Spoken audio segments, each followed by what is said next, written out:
Hey guys, tonight we drift back into the soot-smudged streets of Victorian London, where the air is thick with coal smoke, damp brick, and the clatter of horses pulling carts over cobblestones.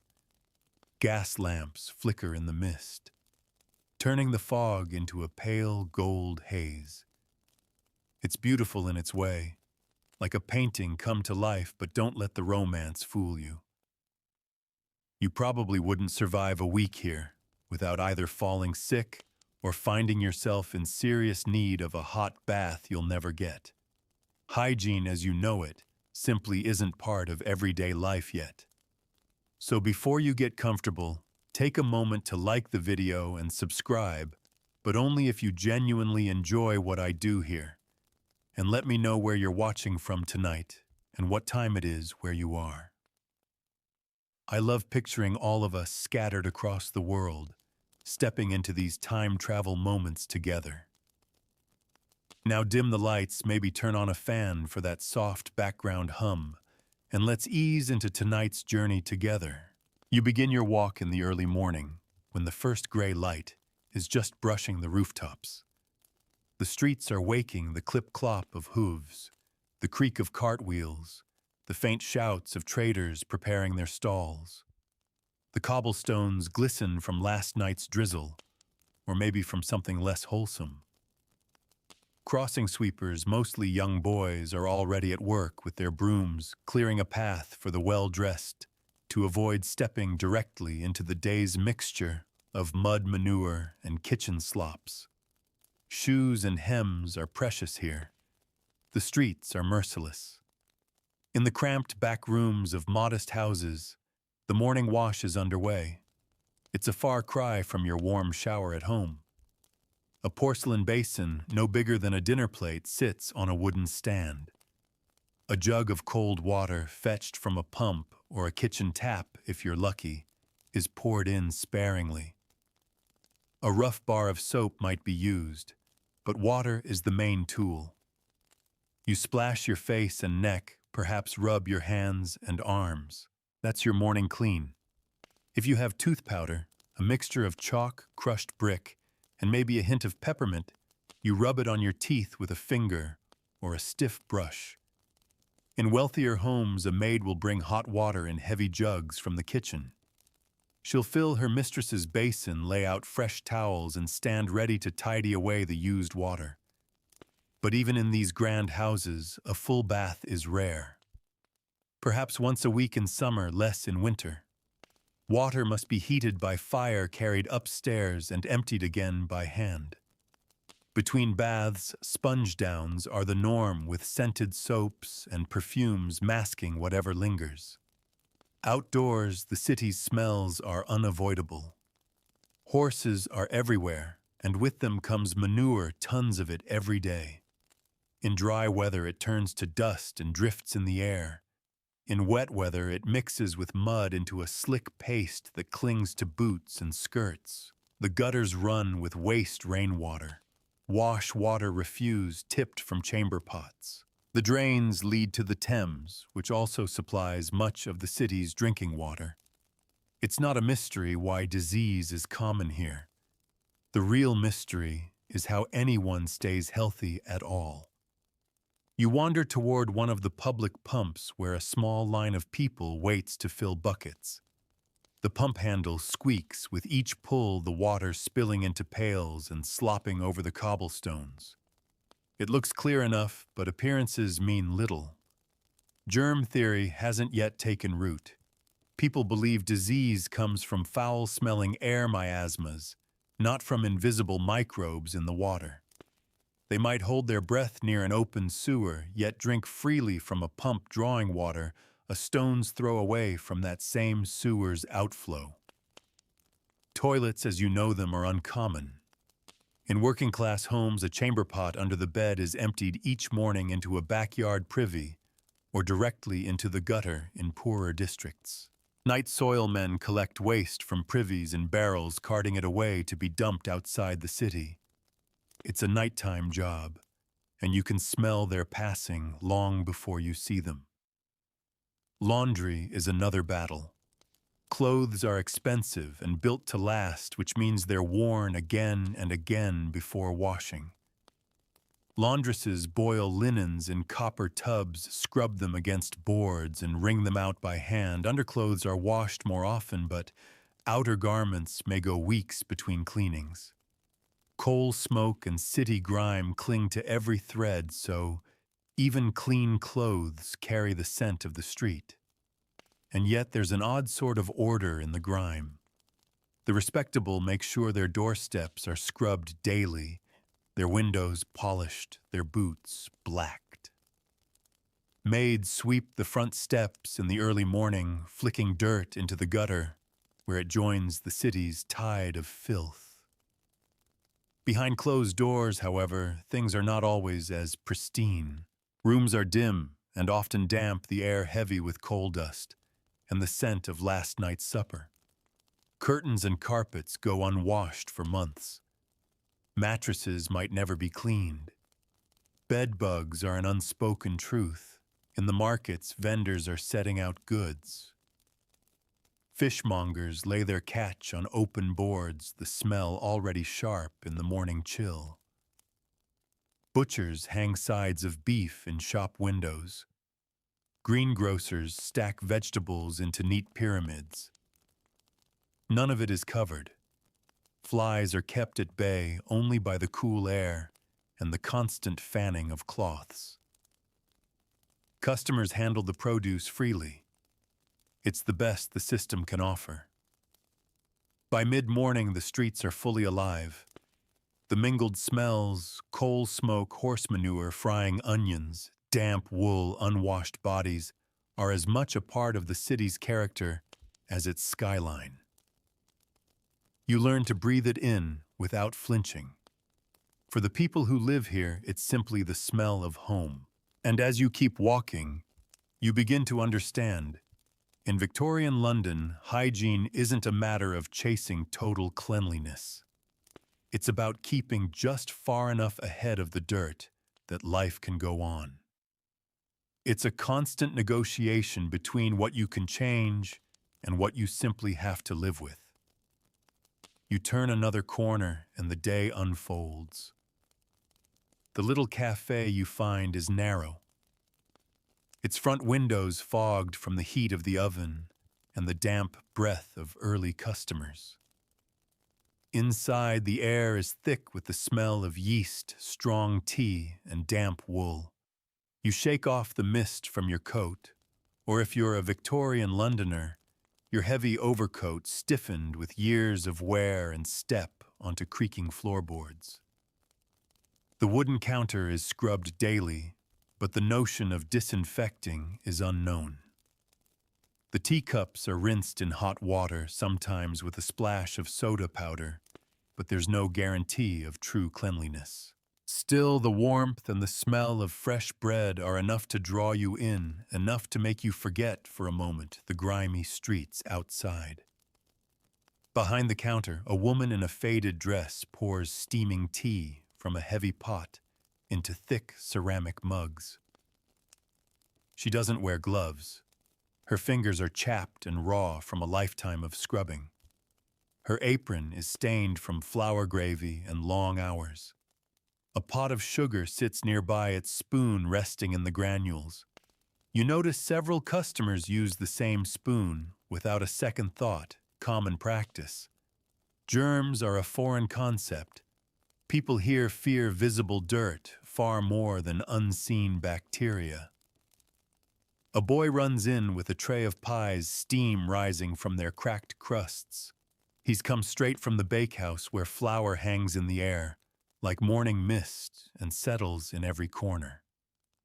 The baker's apron is white with dust, his hair and eyebrows powdered with it too.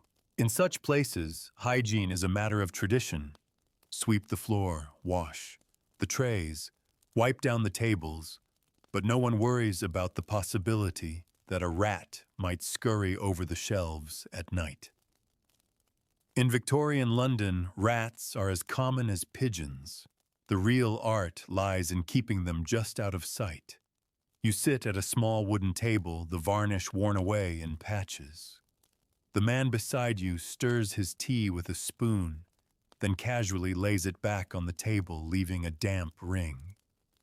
He wears a cravat tucked into a waistcoat, his collar faintly gray with use.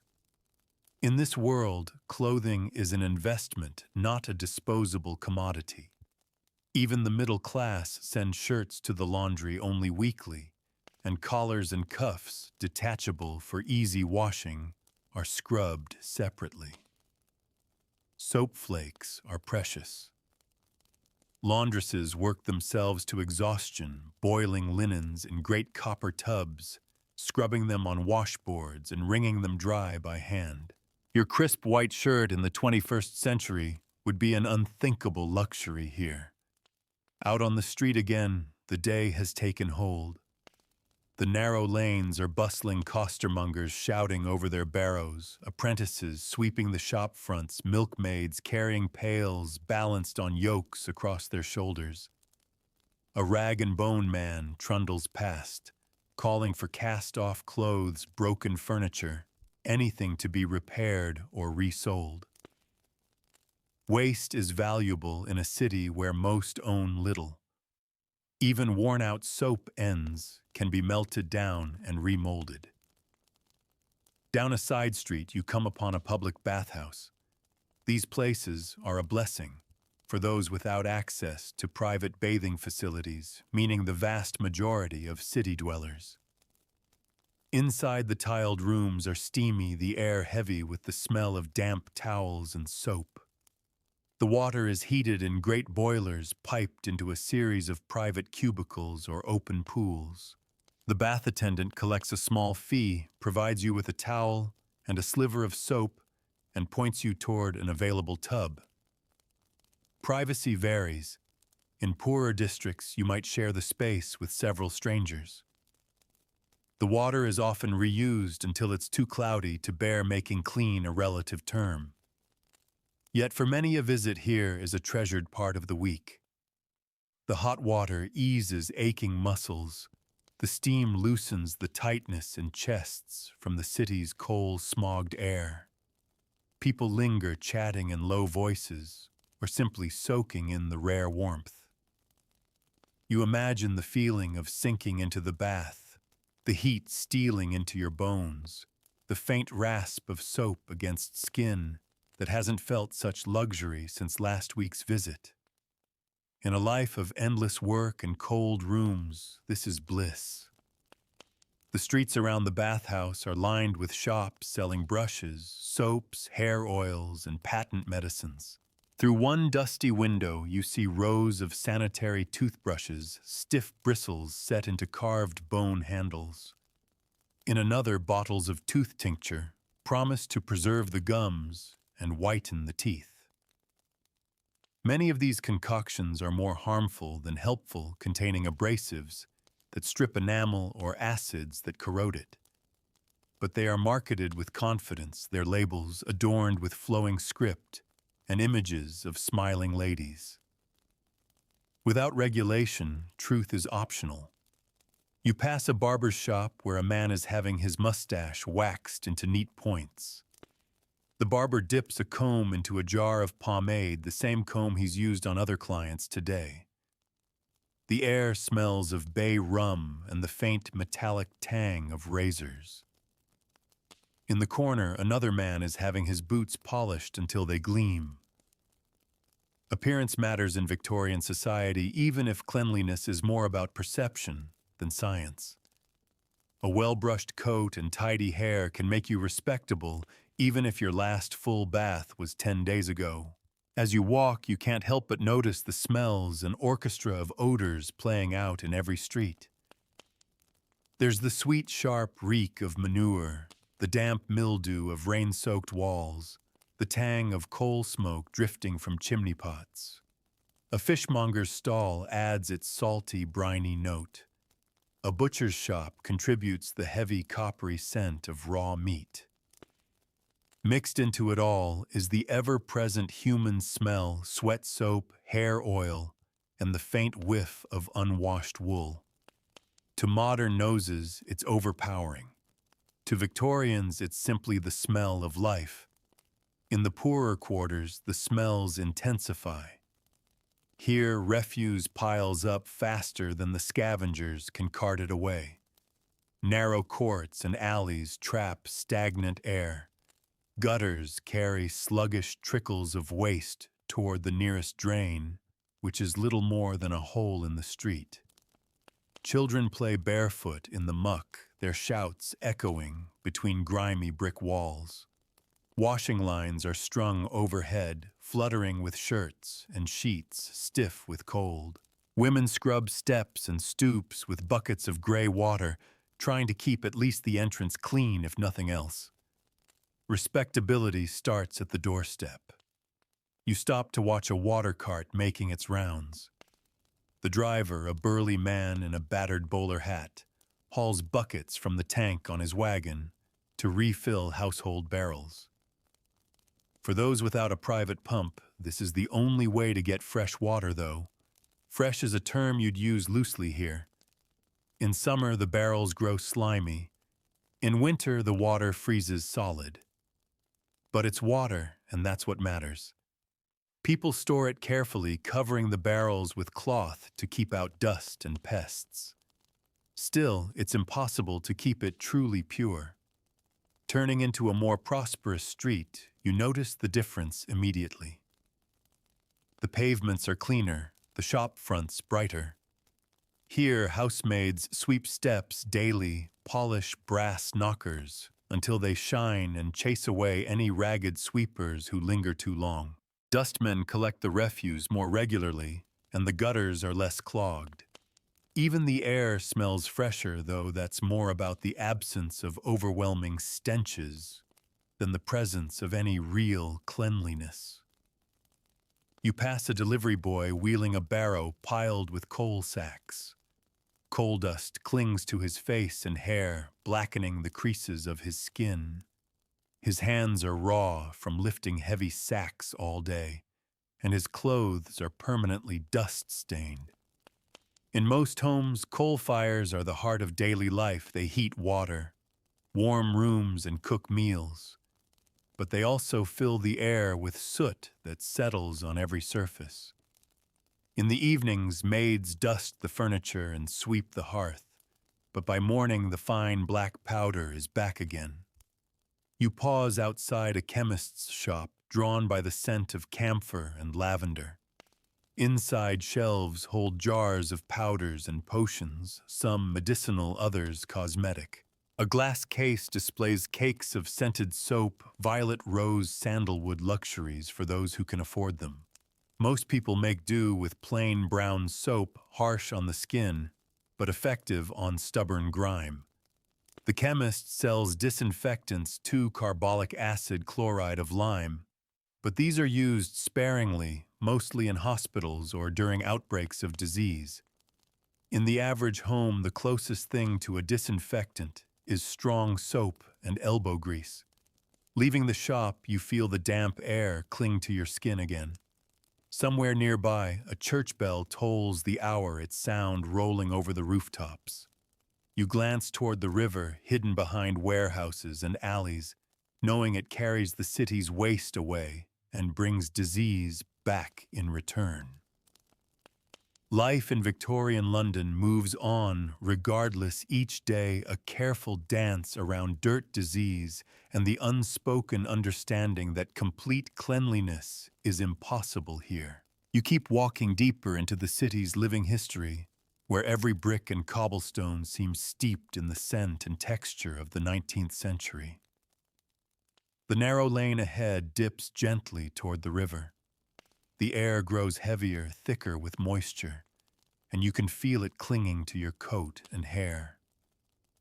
The sound of the Thames comes to you in pieces, the hollow slap of water against stone, the creak of a moored barge shifting with the current, the faint calls of men working along the embankment. This close to the water, the smells sharpen, briny and damp, but laced with something sourer, the trace of refuse and waste that never quite leaves the river's breath. Warehouses line the quayside, their brickwork streaked with decades of soot and moisture. Great wooden doors stand open on iron hinges, revealing stacks of barrels, crates, and sacks. Teamsters and dockhands move in steady rhythm, unloading goods from the barges. Horses wait patiently nearby, steam puffing from their nostrils, their coats glistening faintly under the gray light. The cobbles here are slick, the grooves between stones filled with a permanent black slurry of mud, ash, and who knows what. At the base of a worn flight of steps leading down to the river, you spot a small knot of figures bent low over the exposed mud. These are the mudlarks, men, women, and even children picking through the riverbed for anything of value. A scrap of coal, a fragment of rope, a dropped coin, all can be traded for a few pennies. They work in tattered coats, their boots thick with river muck, bare hands digging through silt. Hygiene for them is a luxury far beyond reach. At day's end, they may rinse their finds in the same river they've been wading through. You move away from the water along a narrow alley. The damp air is trapped between the tall buildings, warm and stale, in a way that makes you instinctively breathe shallower. Here the gutters run with sluggish trickles of gray water, winding around piles of rubbish left for the night soil men or rag pickers. In one open gap between houses, you glimpse a public privy, just a crude wooden shed over a pit. The door hangs ajar, and the smell carries well beyond the threshold. A scattering of lime powder dulls the worst of it, but only just. Past the privy, you meet a man carrying a wooden yoke across his shoulders, 2 heavy buckets of water swinging at either end. He's headed for a row of houses where families will pay a penny or two for delivery. In homes without a pump or barrel, this is the only way to get water at all. The buckets sway dangerously with each step, the sloshing contents catching the faint light. It looks clean enough, but in truth it is the same water that may have passed near open drains or seeped through cracked pipes. In the yard of one of these houses, a small group of women kneels by a pair of wash tubs. Their sleeves are rolled high skirts tucked up around their waists. They scrub shirts and underclothes against ridged boards, the soap turning the water cloudy in moments. Steam curls up from a nearby copper where more water is being heated. The air smells faintly of lye strong enough to sting the nose. When the washing is done, the women will wring the garments out by hand, peg them to lines strung across the yard, and wait for the damp to lift a slow process in this cold, heavy air.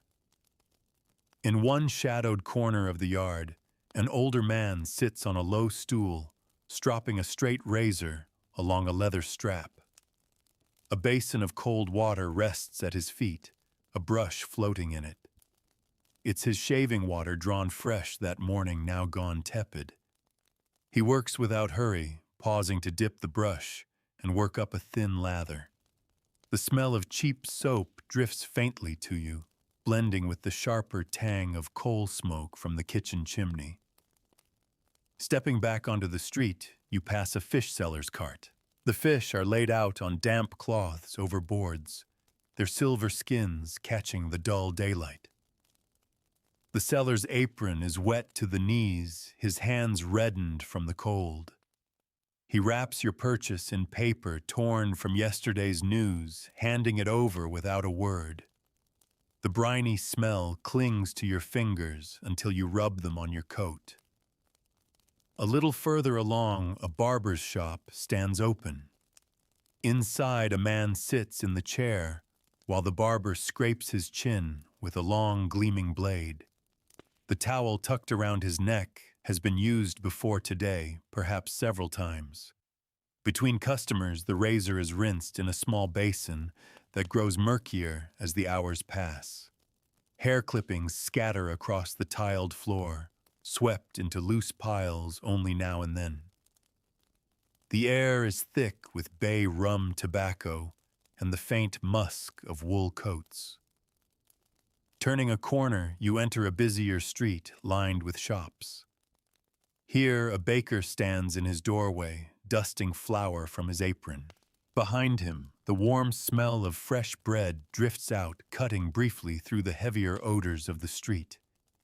The shelves are stacked with loaves, their crusts glossy from the oven. The baker's work surfaces are swept clean each day, but not scrubbed in the modern sense. Bits of dough and flour are part of the shop's landscape, as inevitable as the brick walls. Opposite, a seamstress sits in a window, her head bent over her work. The table before her is scattered with fabric scraps, pins, and a chipped mug of tea. She wears a neat, if slightly shiny, dress. Her hair is pulled into a tidy knot. She glances up briefly as you pass, then returns to stitching. The window glass between you is streaked from last week's rain. As the street bends, the smell changes. You catch the sweeter, heavier scent of a public house beer wood smoke and damp wool coats drying by the fire. The door swings open, and a burst of warmth spills into the cold air, along with laughter and the clink of mugs. Inside, men crowd around the counter, their tankards rinsed in a single basin behind the bar.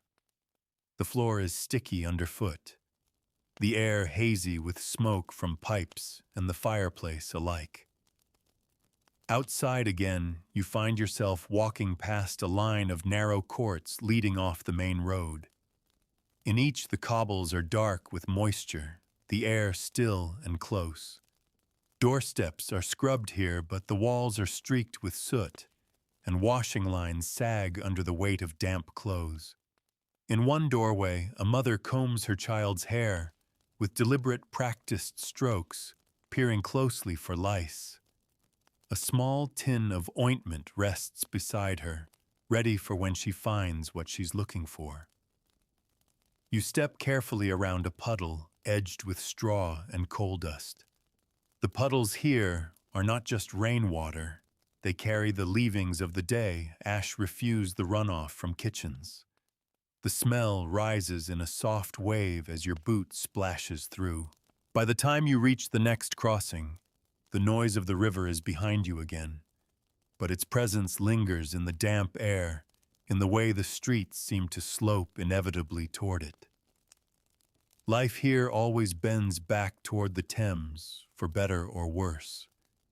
And as you walk on, you carry with you the mingled scents and textures of everything you've seen: the soap-frothed washtubs, the barber's basins, the sweet yeast of the bakery, the tang of fish and coal smoke.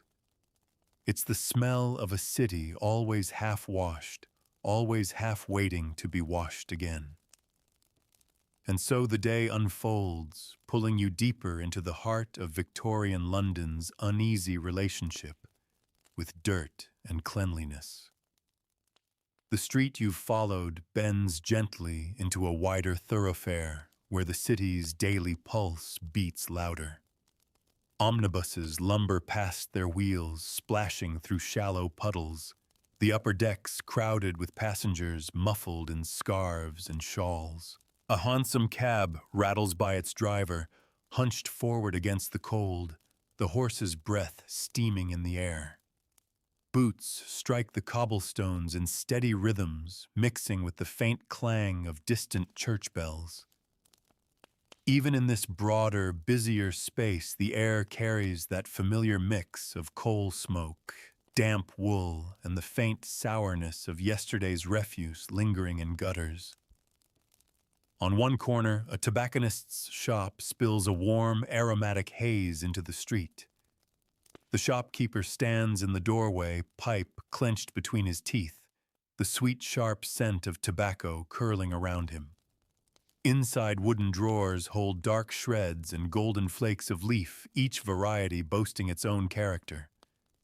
The polished counter gleams faintly, but the air is dense with smoke that settles into everything: clothes, curtains, even the shopkeeper's beard. No thought is given to airing out the room. The smell is part of the place's identity. A few doors down, a small stall offers lavender water, hair pomade, and scented soaps. The woman behind it holds up a square of fabric sprinkled with lavender water for a customer to sniff. The fragrance is sharp, bright, and fleeting, a small shield against the city's heavier odors. In an age without deodorant, these perfumes are not mere indulgence. They are armor for the senses, a way to face the press of humanity in the streets without flinching. Further along stands a gleaming sanitary goods shop, its window filled with enameled wash basins, polished chamber pots, and bright copper kettles. A hand-painted sign in the glass extols the wonders of the modern flushing water closet, complete with brass fittings. Inside, a salesman demonstrates the noisy flush to a small cluster of curious customers. Their murmurs are approving, but for most such a luxury is far beyond reach. The poorer streets rely on shared privies or chamber pots emptied at dawn, the work of the night soil men whose passing is marked by an unmistakable stench. You pass into a narrow, green-edged park, a rare pocket of open space. The gravel paths are slick with damp, bordered by bare winter trees. On a bench, an elderly man scatters crumbs for a brace of pigeons. Their cooing fills the air, mingling with the rustle of the gardener's rake as he gathers wet leaves into a wheelbarrow. The smell here is lighter wet earth and fallen leaves, though the ever-present coal haze hangs faintly, even under the open sky. At one corner of the park stands a public drinking fountain, a tall cast-iron column with a narrow spout trickling into a basin. A tin mug hangs from a chain, swinging gently in the breeze. The water sparkles in the dim light, but you know better than to trust its purity. Still, to the Londoner of the day, this is a welcome sight. Passers-by cup their hands to drink or take a quick swig from the communal mug, wiping their mouths on their sleeves before moving on. Leaving the park, you find yourself in a street lined with terraced houses. In the better-kept homes, brass knockers shine on freshly scrubbed doors, and the stone steps have been swept of the day's dirt. In the poorer ones, paint flakes from window frames. The steps are worn smooth by years of footfall, and the curtains hang limp in the damp air. Behind each door lies a different story of hygiene. In some, a housemaid carries fresh water upstairs each morning. In others, a family shares a single wash basin in the kitchen. Through one open doorway, you glimpse a scullery where a young woman scrubs dishes in a deep stone sink. Steam curls up from the kettle on the range, its warmth fighting the winter air. The floor is damp, scattered with vegetable peelings, and the soap has left a thin slick on the surface of the water. She works quickly, her hands reddened by the cold and the lye in the soap. When the dishes are done, she will turn to scrubbing the table and sweeping the floor, her day a constant loop of cleaning tasks that never quite conquer the dirt. Around the corner, a line of school children marches 2 by 2 toward a brick schoolhouse. Their boots are polished for the morning, their collars straightened, but the knees of their trousers are shiny with wear. Schools make some attempt at hygiene basins for washing hands, a sliver of soap on a string, but colds, coughs, and worse pass easily between desks. Teachers open windows for fresh air, when weather allows, trusting in the prevailing belief that a good draft can drive out illness. Following them leads you to the market street. Stalls stand in neat rows under canvas awnings, their counters crowded with goods. The fishmonger's block gleams with dampness, the day's catch laid out whole heads and tails intact. The butcher's hooks display sides of meat red and glistening in the cold. The greengrocer arranges heaps of carrots, cabbages, and onions, their skins still carrying a trace of the soil they grew in. Flies are fewer in winter, but in warmer months they are a constant battle shooed with rags or hands in between serving customers. At the far end of the market, a second-hand clothes seller shakes out a heavy overcoat, sending a puff of dust into the air. The coat is worn, but sound it seems checked carefully by a potential buyer. In a city where new fabric is costly, mending and re-wearing are a way of life. Washing is saved for when it's truly needed. Too much scrubbing wears clothes out faster than the dirt ever will. Near the edge of the market, a street preacher has claimed a soapbox. His voice rises above the din as he warns of moral decay, urging the crowd to keep both their souls and their bodies clean. In Victorian thought, cleanliness and morality are tightly bound, tidy dress, and a washed face signal virtue. Dirt and disorder hint at moral failing. Passers-by listen for a moment before moving on their baskets, heavy with the day's purchases. By midday, the streets hum with urgency. Workers on break spill into pie shops and tea rooms. The smell of baking bread drifts from open doors, mingling with the sharper tang of greengrocers' stalls and the damp metallic note of the fishmonger's wares. A dust cart trundles by men in leather gloves, heaving bins and sacks into its bed. The cart will head for the outskirts where the city's refuse smolders slowly, in great heaps, adding its smoke to the already laden air. Turning down a side street, you pass a row of modest homes where laundry hangs high on lines strung between windows. Shirts, skirts, and underthings sway in the damp breeze, their edges darkened from drying too close to the coal fire. Below, a woman tips a bucket of gray water into the gutter, the stream winding away toward the nearest drain. Respectability here is measured in small gestures, a swept stoop, a clean-looking line of washing boots brushed free of the worst of the mud. As you move on, the lamplighter's tall figure appears at the far end of the road, his long pole tipped with a flame. He moves from lamp to lamp, coaxing each into its evening glow.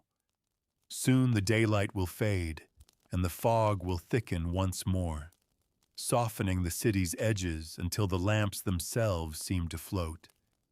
And as you follow the road, you feel the city shifting, day sliding toward night, the cycle of work and washing grime and order, ready to begin again in its quiet, unending rhythm. The air cools as the sun lowers the light, settling into that silvery half-glow the city wears before night. The lamplighter you saw earlier has already made progress. Pools of gaslight stretch along the street like stepping stones, each halo shimmering faintly in the mist. You pass under one feeling, the faint hiss of its flame above your head. At the corner, a chandler's shop draws your eye. The window is crowded with candles, tall, thin tapers, stout, practical pillars, thick beeswax cylinders glowing faintly in the lamplight. Inside, the smell is unmistakable warm tallow mixed with the faint sweetness of wax. The chandler's apron is stiff with dried drips, his fingernails edged in gray from days spent handling wicks and wax. Cleanliness here is about keeping pests away from the stock, not scrubbing surfaces spotless. Next door, an open window reveals a seamstress at work. She leans over her table, her shoulders curved inward, her hands moving quickly over a garment spread before her. The cloth is pale against the darkened wood, and pins glint faintly in the dim light. A chipped teacup sits at the edge of her work, the dregs cooling slowly. She'll drink from it again before washing. It's not wasteful. It's practical. Hauling water up narrow stairs for such small tasks isn't worth the effort. Further on, the street narrows and slips into a small courtyard, where a pump stands, its handle gleaming from decades of hands. Two women are filling their pails, chatting in low voices. Their skirts are damp at the hem from the puddle forming beneath the pump. They work without hurry, each swing of the handle smooth from long practice. The water splashes into the pails cold and quick, sending small rivulets running between the cobbles toward the gutter. Leaving the courtyard, you find yourself among small shops, cobblers, tinkers, herbalists. The herbalist's door is propped open, bunches of dried rosemary, sage, and lavender hanging from the lintel. The air inside is green and fragrant. She measures out dried chamomile blossoms into a paper twist, explaining their calming properties. In a city where real medical care is scarce and costly, such remedies are part of daily hygiene. A sprig of rosemary tucked in a coat, a handful of lavender in a linen drawer. These are thought to keep both scent and sickness at bay. The next doorway belongs to a public house. You step inside to the smell of beer, wood smoke, and damp wool. The floor is dark from years of spills only loosely swept clean between patrons. Tankards line the bar, rinsed in a shared basin that has seen many mugs already today. At one table, men finish their bowls of eel pie, wiping their mouths with the backs of their hands. Soap waits until Saturday night. Work waits for no man's bath. Back outside, you pass a line of costermongers selling apples from wooden crates. The fruit is bruised and irregular, its skin dull under the lamplight. A young boy bites into one without a second thought, juice running down his chin. No one minds. In this age, fresh fruit straight from the crate is considered clean enough. You pause at a shoeblack's stand. The boy working there can't be more than 12 yet. His hands move with quick confidence, the brushes flashing in the lamplight. He buffs your boots until they gleam, folding his cloth to find a clean patch for the final pass. His rag is already black with polish from a dozen other boots today, but he treats it as if it's as fresh as morning. A penny changes hands, and you step away, boots smartened for the next stretch of street. As you walk, the smells of the city shift again. Here, a fish stall still clings to the day's briny scent. There, a butcher's shop releases a faint metallic tang. Somewhere close, a baker is finishing his evening's work, the warm scent of bread pushing back against the damp. Above it all, the bass note of the city's constant grime hums on coal smoke, damp wool, unwashed stone. You duck into a back alley where a rhythmic thud catches your attention. A woman stands with a rug draped over a wooden frame, beating it with a wicker paddle. Each strike sends a puff of dust into the air, illuminated briefly in the lamplight. It's a thankless task. Tomorrow the dust will be back, but for now the rug will be a little cleaner. She coughs once into her sleeve, then continues, arms swinging steadily. The alley opens near a laundry yard. Here the air is heavy with the scent of hot soap and wet fabric. Women work in pairs, scrubbing shirts against washboards, lifting them into steaming tubs, wringing them out with hard practiced twists. Their arms are red from heat, and lie their aprons soaked through. Above them, rows of wet sheets sway slightly, dripping steadily onto the packed earth below. Their work is relentless, but in these white flapping rows, you see one of the few visible victories against the city's constant dirt. By now, the light has thinned to the deep blue-gray of evening. The lamplighter's glow moves steadily down the next street, each flame catching in the mist. Behind you, the laundry yard fades into shadow, the slap of wet cloth and the murmur of women's voices growing faint. You pause under a lamp, taking in the quiet shift of the street as night settles fully. The shopkeepers will soon shutter their windows. Doorsteps will get a final sweep. Basins will be filled for the nightly wash, and boots will be set by the fire to dry. In hundreds of houses, small rituals of cleanliness will repeat themselves, hands and faces rinsed, water emptied into gutters, chamber pots readied for the night. And so the city makes its quiet pivot into darkness, preparing to sleep under the same mist that has wrapped its streets since morning. The grime will not be gone by dawn, but the people will have made their stand against it, as they do every day, one scrubbed stoop, one washed face, one beaten rug at a time. Evening deepens, and the mist seems to thicken around every corner. Gas lamps glow like suspended moons, their halos caught in the drifting fog. The chatter of the day fades, replaced by the lower hum of night work, beginning cartwheels over cobbles, the clang of a distant gate closing boots scuffing as shopkeepers make their final rounds. You wander down a narrow lane where light spills in warm rectangles from the upper floor windows.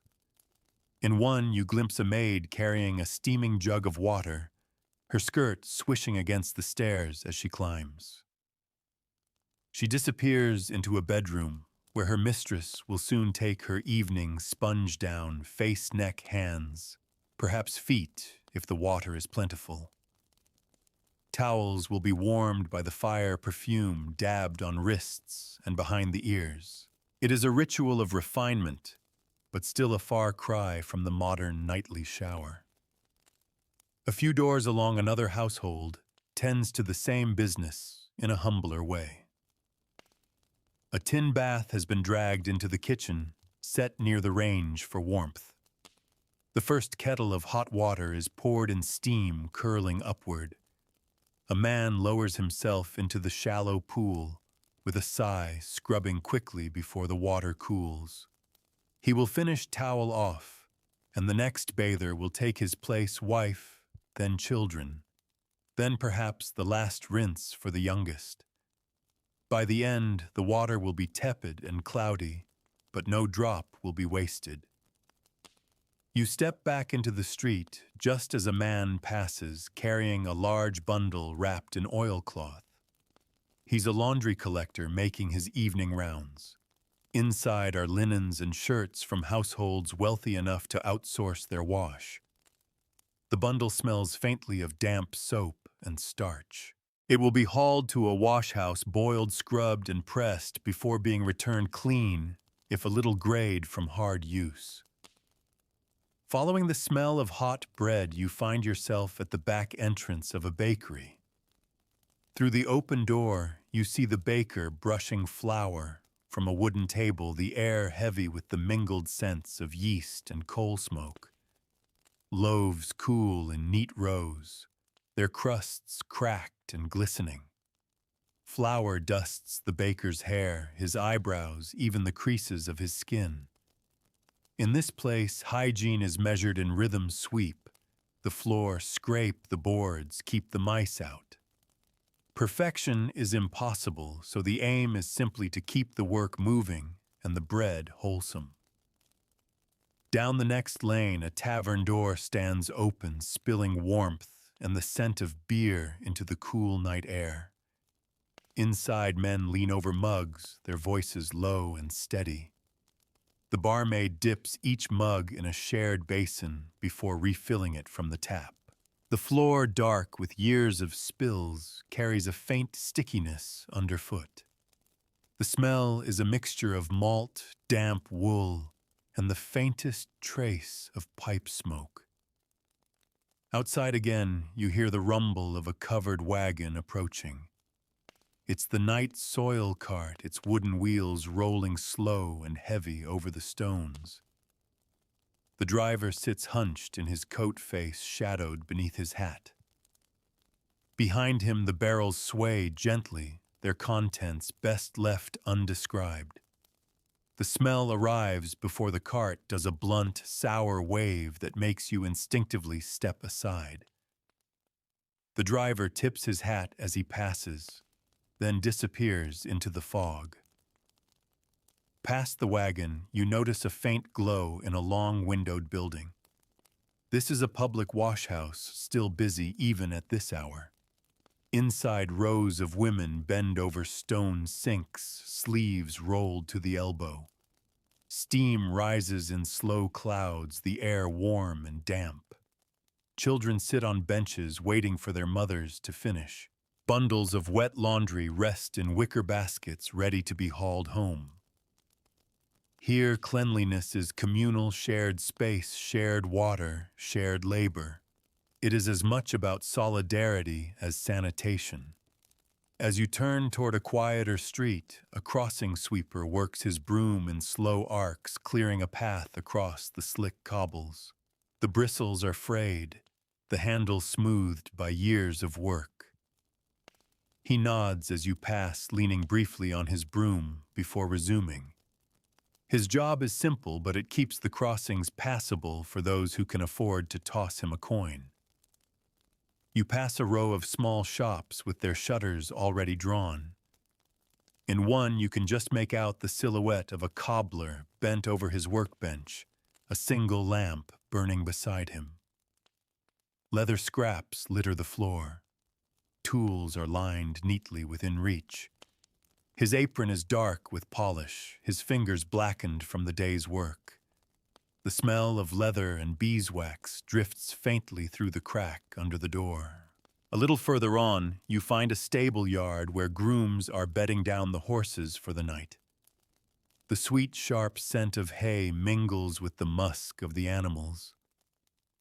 Hooves shift softly on the straw tack jingles as it's hung up for the night. A boy carries a bucket of water, splashing some on his boots, but he doesn't stop to wipe them. The straw will cover it by morning. Here, the work of cleanliness belongs more to the animals than the humans tending them. The street turns again, narrowing as it approaches the river. The fog thickens, and with it comes that familiar edge of brine and silt. You can just make out the dark hulk of a barge moored against the embankment, its lantern rocking gently. The water below laps steadily against stone, carrying the city's unseen cargo downstream. In the stillness, the river seems almost clean, but you know its truth. As you move away, the night closes in a little more. The lamps stand like guardians at intervals, each one holding back a small circle of safety from the darkness. Between them, the city is a quieter, softer thing. Behind shutters and curtains, the final domestic tasks are being done: fires banked, ashes swept, basins emptied. Tomorrow, the cycle will begin again, drawing water, heating kettles, washing faces, scrubbing steps. And you keep walking, carrying the weight of the city's endless negotiations with dirt, the effort to stay ahead of it, the resignation when it seeps back in, and the quiet pride in every small victory won against it. The lamps along this street burn steadily, their mantles glowing within glass casings, beaded faintly with condensation. The fog curls upward in slow coils, making the pools of light seem like small, warm islands in a gray sea. Between them, shadow lies thick and cool, the stones beneath your feet slick enough to make you watch your step. You pass the narrow opening of a mews, and curiosity draws you in. It's quieter here, a little world tucked behind the grander front streets. The smell of hay greets you, mingled with the soft rustle of horses shifting in their stalls. Stable boys move about with practiced ease, pitchforks in hand, piling fresh straw into the stalls. The air is warmer in here, a relief from the damp chill outside. Water buckets are being topped up, hooves checked for stones, harnesses hung neatly on hooks along the wall. Hygiene here is measured in the health of the animals, clean straw, fresh water, and brushed coats. The boys' own clothes are dusted with chaff, their hands rough and faintly sweet-smelling from the hay. Stepping back onto the street, you see a lamplighter's ladder propped against a post. He's trimming the wick and adjusting the flame with the calm rhythm of long practice. The faint tang of burning oil drifts on the air. He closes the glass with a small click, hoists his ladder, and moves on into the fog, his silhouette swallowed almost immediately. You pass a row of small shops, most shuttered now. One window still glows the barber's. Inside, a man in shirt sleeves is tidying his counter, laying combs in a neat row, brushing stray hair clippings into a dustpan. The striped pole outside turns lazily in the still night air. He rinses his razor in a shallow basin, the water cloudy from the day's use, then hangs it to dry. In the lamplight, his white shirt looks faintly gray. Coal smoke stains cling stubbornly to fabric in this city. On the corner, a coffee stall is still in business. A small crowd of night workers huddles near the brazier, hands wrapped around thick mugs. The stallholder ladles coffee from a large enamel urn, its sides dulled by years of heat. The mugs are chipped, but warm in the hands rinsed between uses in a tin pail of cooling water. Steam rises into the night as the men drink in companionable silence. Following the glow of another lamp, you wander toward a row of narrow courts. In one, a single pump stands in the center, its handle gleaming from constant use. Tonight, it is quiet, but you can imagine the morning crowd skirts brushing damp stones, pails clanking children, darting between legs to fill their cups. A few small basins rest upside down on nearby steps, ready for the next day's washing. In the court's far corner, a doorway is open just wide enough to see a family gathered at a kitchen table. The father rinses his hands in a basin, the water gray from the day's work.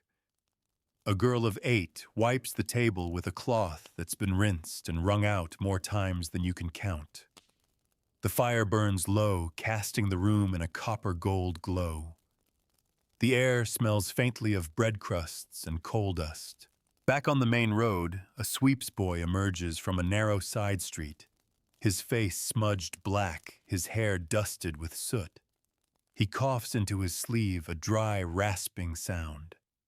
His tools clink as he walks a bundle of rods and brushes strapped across his back. He nods in greeting before disappearing into the fog. Baths are rare for boys like him. The soot will cling to his skin for days. You turn toward a row of small workshops. The cobbler's is still lit, the craftsman bent over a half-repaired boot. Leather scraps litter the floor, and the smell of polish hangs thick in the air. His tools rest in tidy order, though each is stained and darkened from use. Here, cleanliness is a matter of care for the craft, not for the hands that hold the tools. Past the workshops, the street narrows again. Washing lines crisscross overhead, some bearing shirts that sway gently in the night air. Drops fall from the cloth to the cobbles below, where they mingle with the dark trickles running toward the gutter. The lines hang high-strung between upper windows, where the damp will cling to the fabric for hours yet. A faint melody drifts toward you, thin, reedy, yet somehow comforting. You follow it to find an organ grinder turning the handle of his barrel organ, the tune winding out into the mist. A few children watch, clutching their shawls tighter against the chill. Their cheeks are flushed, their noses running, but their eyes are bright with delight. In the quiet of night, the music feels almost private, as though it belongs just to the handful who hear it. When the organ grinder moves on, the street falls quiet again. You take a side turning and find yourself by the river once more. The embankment glistens faintly under the lamps, the wet stone catching the light in slick patches.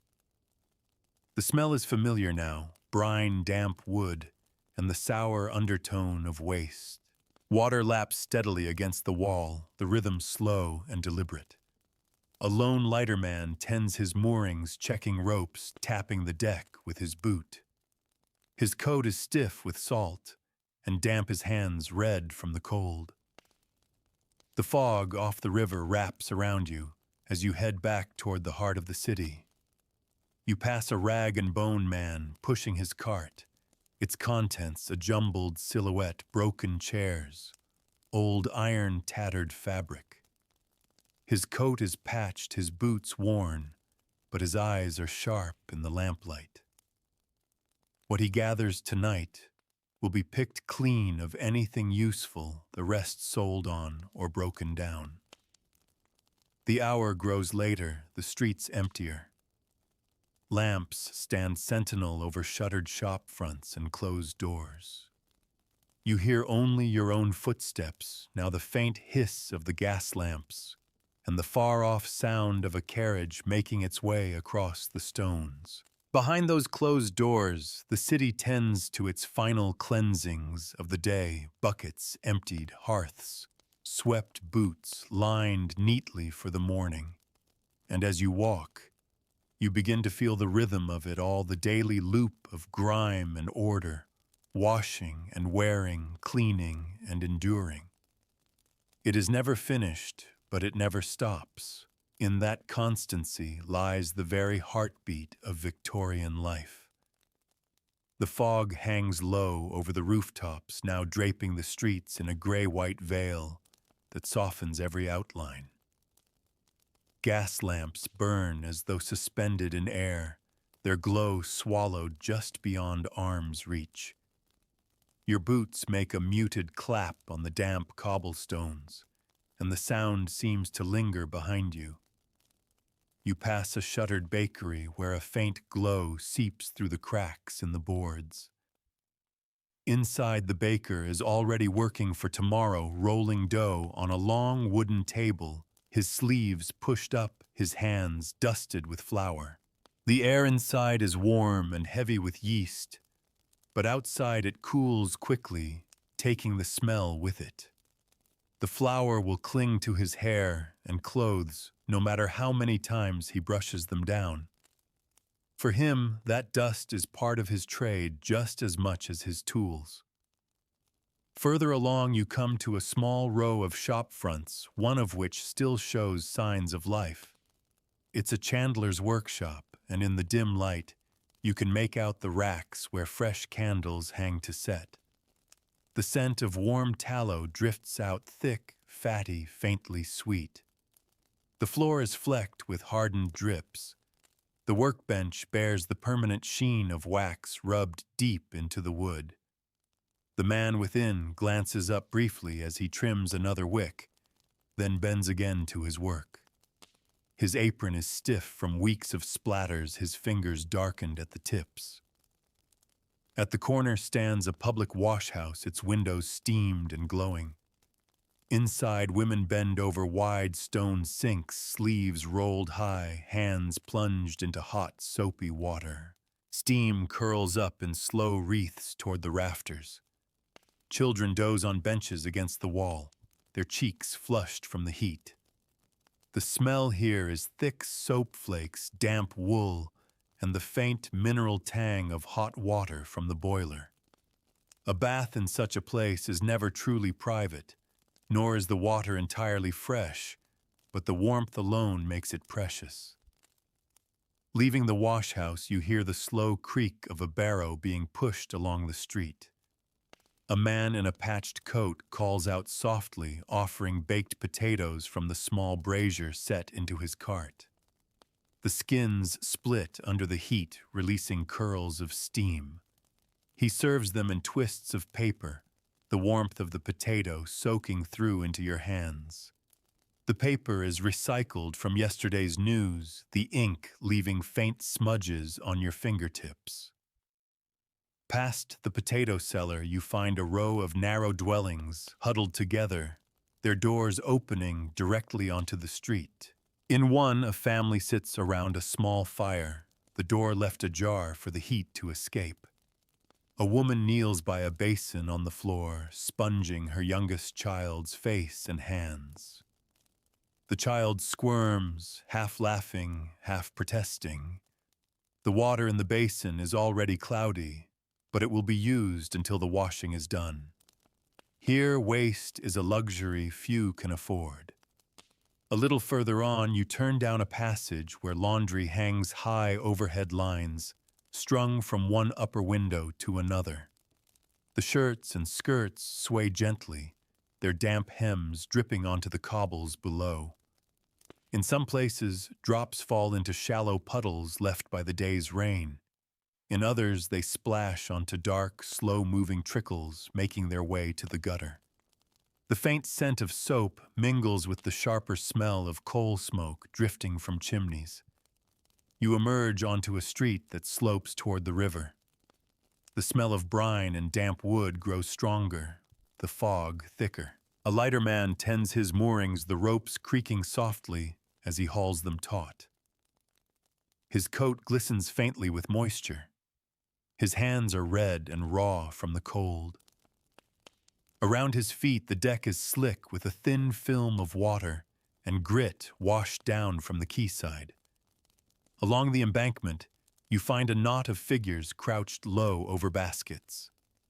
These are the rag pickers sorting through the day's leavings for anything of value, scraps of cloth to sell to papermakers, bits of metal to a smith, fragments of rope to a sailmaker. Their fingers work quickly despite the cold, moving from one basket to the next. The smell here is sharp and layered damp wool, fish mud, and the faint sourness of spoiled food.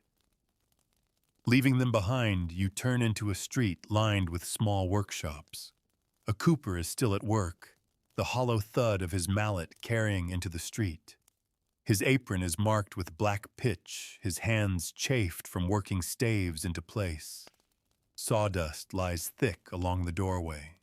The smell of resin hangs in the air, oddly clean amid the city's heavier scents. At the far end of the street, a barber's pole turns lazily in the night breeze. Inside, a single customer sits in the chair, head tilted back, as the barber wields his straight razor. A basin of gray water rests on the counter. The razor is dipped into it between strokes. The towel at the customer's neck has seen other faces today. The air is warm, tinged with bay rum and faint tobacco. Beyond the barber's, a corner shop keeps its door open to the street. Shelves are lined with jars of penny sweets, boxes of biscuits, and stacks of tea tins. A large tin scoop rests in a bin of sugar, its handle dulled by hundreds of hands. A boy leaves with a twist of boiled sweets in his pocket, his boots slapping on the stones as he runs. The hour is late now, and the streets have emptied further. You pass a solitary street sweeper, his broom whisking steadily over the stones. The bristles scrape at the grit, pushing it toward the gutter, where a sluggish stream of dirty water carries it away. He works without looking up, his rhythm as much a part of the city as the hiss of the gas lamps. Somewhere ahead, a church bell tolls softly, the sound rolling over the rooftops. Behind closed doors, homes are settling into the quiet of night. Fires are banked low lamps, turned down basins emptied into gutters. In parlors and kitchens, boots rest by the hearth, drying for the day to come. Laundry hangs by the stove to finish its drying overnight.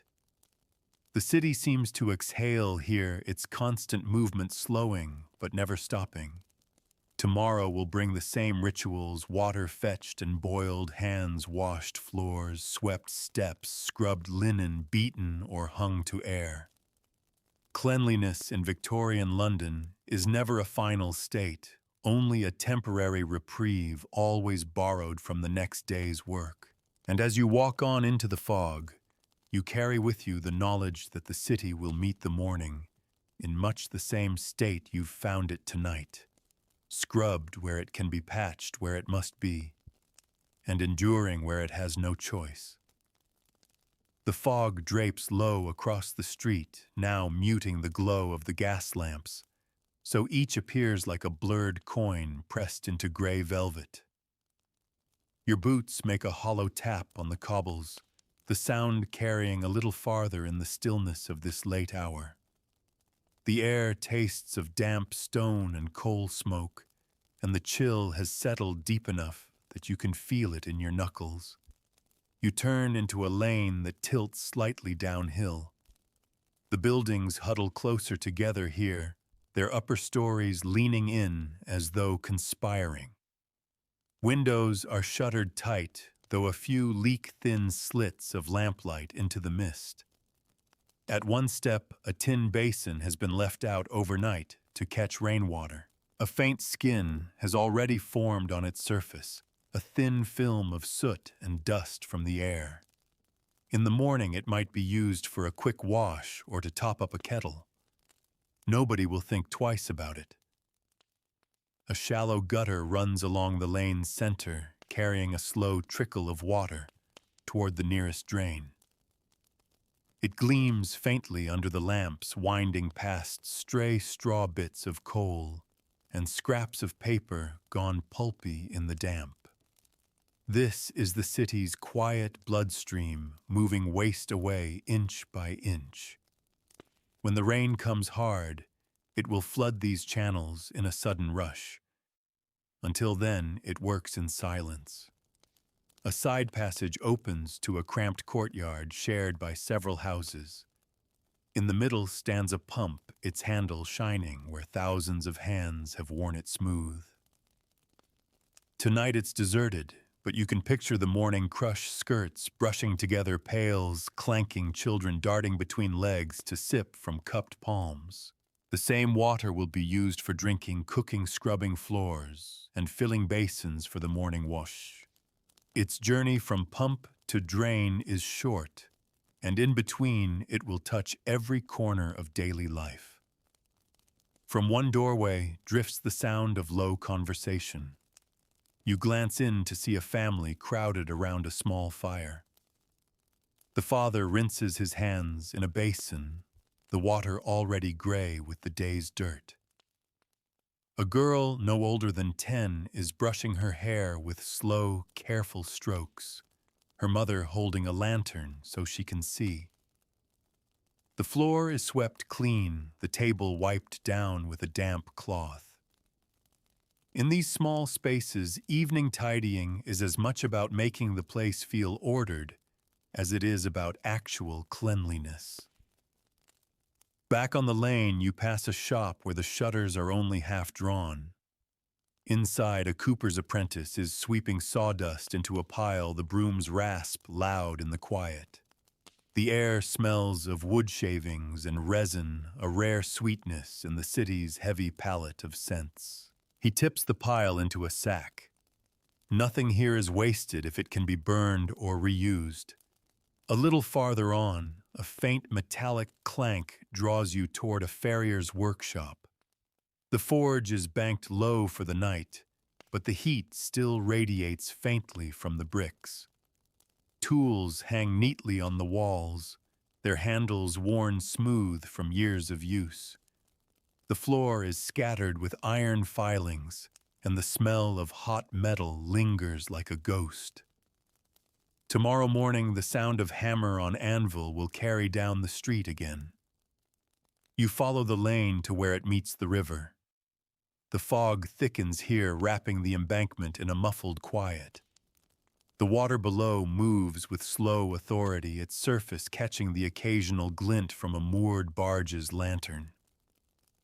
You lean on the cold stone wall, breathing in the smell of brine-wet rope and something sourer beneath it all. Somewhere out there, a lighterman is checking his lines.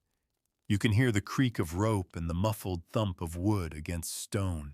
Turning away from the river, you take a narrow alley that leads back toward the busier streets. Here the cobbles are softer underfoot, padded with a layer of damp straw. The air is close, almost humid, with the mingled scents of cooking unwashed clothes and coal tar. Laundry lines crisscross overhead, dripping steadily into the passage. One doorway stands open to reveal a tin bath set squarely in the middle of a kitchen floor. A young boy is standing in it, shivering slightly, as his mother pours a jug of warm water over his shoulders. The water runs down to his ankles before pooling in the base, cloudy from soap. The jug is refilled from a kettle on the range, the process repeated, until the boy is clean or as clean as can be in a single basin of shared water. By the time his younger sister takes her turn, it will be tepid and faintly gray. Farther along, a woman leans out of an upper window to shake crumbs from a cloth. They flutter down into the alley, joining the mix, already underfoot. She calls briefly to a neighbor across the way, their voices echoing softly before both disappear inside. You emerge into a slightly wider street where a coffee stall still burns its lamp. The stallholder ladles steaming liquid into thick mugs, the smell strong enough to cut through the night air. Customers stand close to the brazier, letting the heat seep into their hands. The mugs are rinsed between uses in a bucket of water that's been cloudy for some time, but nobody minds. Warmth is worth far more than perfect hygiene. On the corner, a bootblack sits hunched on his stool, polishing a customer's shoes in the lamplight. His brushes work quickly, raising a sheen that almost gleams despite the scuffs. The cloth he uses is dark with polish, its cleaner edges long gone. He'll fold it over and over to find fresh spots until the job is done. The hour is late now, and the streets have thinned to only a few stragglers. Behind closed doors, basins are emptied into gutters. Steps are given a last quick sweep, and boots are set by firesides to dry. Linen hangs in kitchens to finish drying overnight, and pots are set ready for the morning's boiling water. The city, for all its grime, is tucking itself in, ready to begin again at first light, when the pumps will squeak, the kettles will sing, and the day's endless balancing act between dirt and order will begin anew. The stillness at this hour is a fragile thing. Even the faintest sounds seem to hang in the damp air, an iron gate clicking shut somewhere far off, the dull thud of a cartwheel rolling over an uneven stone, the scuff of boots as someone hurries home. You keep to the lamplight, where you can step in carefully on cobbles slick with fog. You pass a chemist's shop, its window dark, but its painted lettering still legible in the glow of the nearest lamp. Behind the glass, you can just make out rows of bottles, their shapes lined like silent sentries, green and amber glass, holding liquids in shades from honey gold to deep garnet. Labels promise all manner of cures and preventatives, tonics for the blood lozenges, for the breath soaps that claim to banish all odor. Some of these will mask a smell.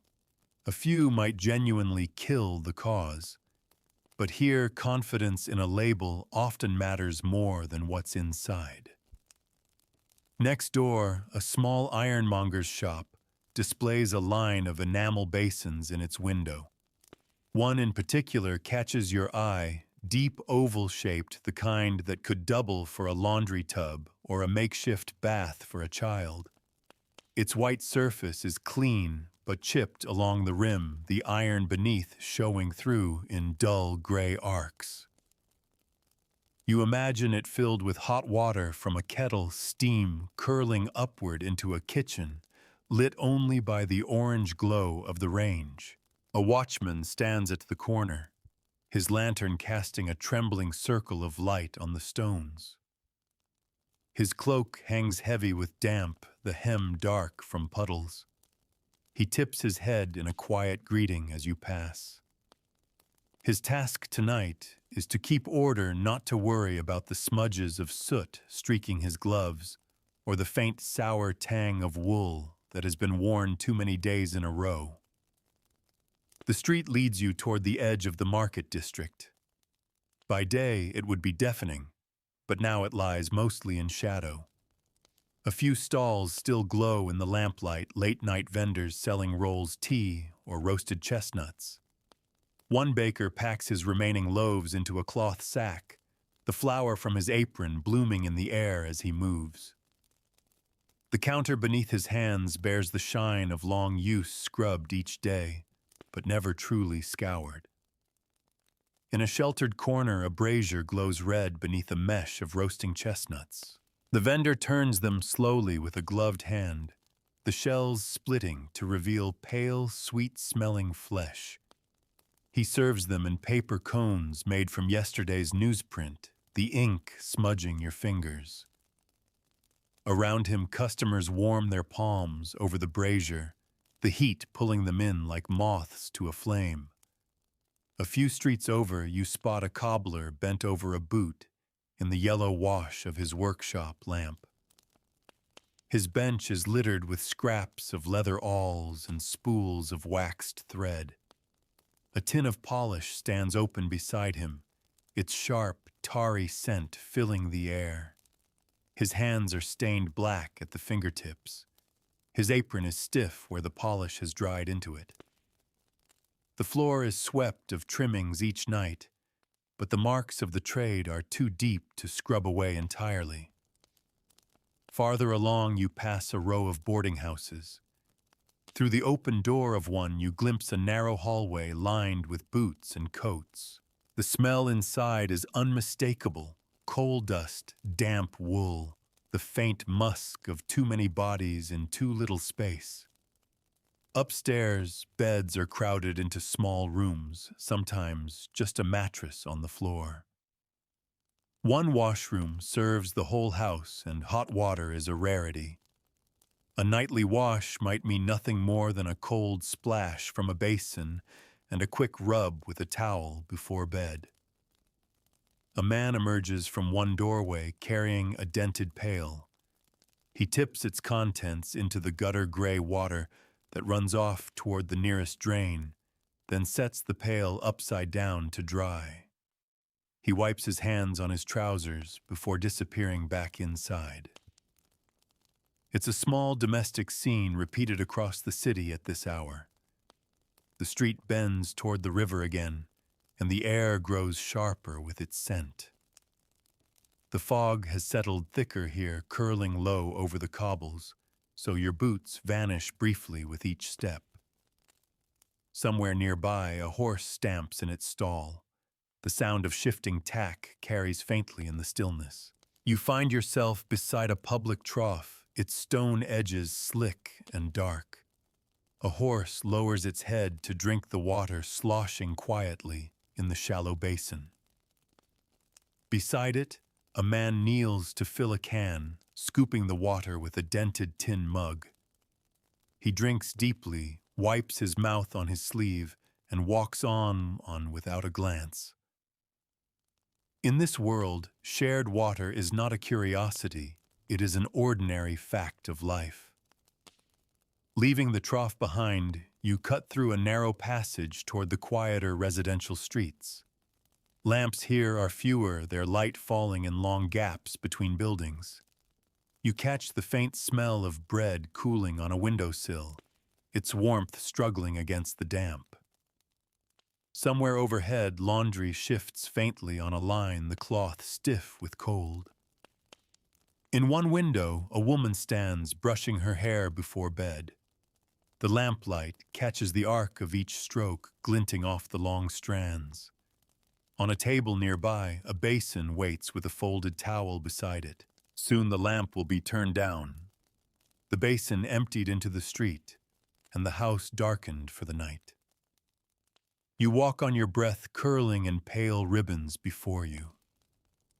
The city is mostly quiet now, but its undercurrent hums on water trickling toward drains, the hiss of gas in the lamps, the faint creak of rope from the river. Behind walls and curtains, the rituals of cleanliness have paused until morning. Outside, the streets hold the day's residue in their gutters and stones, waiting for another round of sweeping, scrubbing, and scouring that will never quite win. And as you head deeper into the lamp-lit dark, you realize that in Victorian London, cleanliness is never finished. It is always a work in progress, stitched into the city's breathing, its waking, and even its sleep. The street you're following turns slightly, its cobbles slick underfoot, where thin streams of water have escaped from nearby gutters. The fog blurs the far end into a soft smear of gold and gray, and the nearest lamp hums faintly in the damp air. From behind shuttered windows comes the muted clink of dishes being stacked away, the scrape of a chair leg on wood, the faint clatter of a poker in a grate. At one doorway, a maid kneels on the step, scrubbing at the stone with a stiff, bristled brush. The soapy water she's using is already a dull gray swirling around the bristles before spilling into the street. Her apron is damp to the knees, her fingers pink from the cold. She'll tip the bucket into the gutter when she's done leaving the step, a shade lighter than the rest of the street, at least until the first boot treads across it tomorrow. You pass a small news vendor gathering up the last of his unsold papers. The ink has rubbed faint shadows onto his fingertips, which he wipes absently on his trousers. The papers are stacked into a neat pile tied with twine and slung under his arm. The air around him still carries the faint smell of wet newsprint, a sharpness that mingles with the coal smoke curling down from nearby chimneys.